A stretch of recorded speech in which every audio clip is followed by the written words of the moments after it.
first the good part, the front part of it.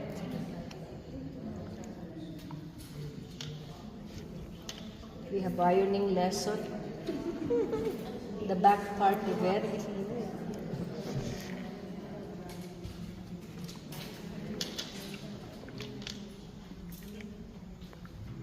I make sure that all the crippled part is the wrinkled part.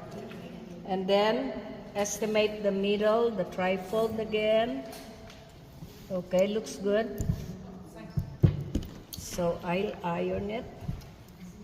Iron the inside and the outside and the top part.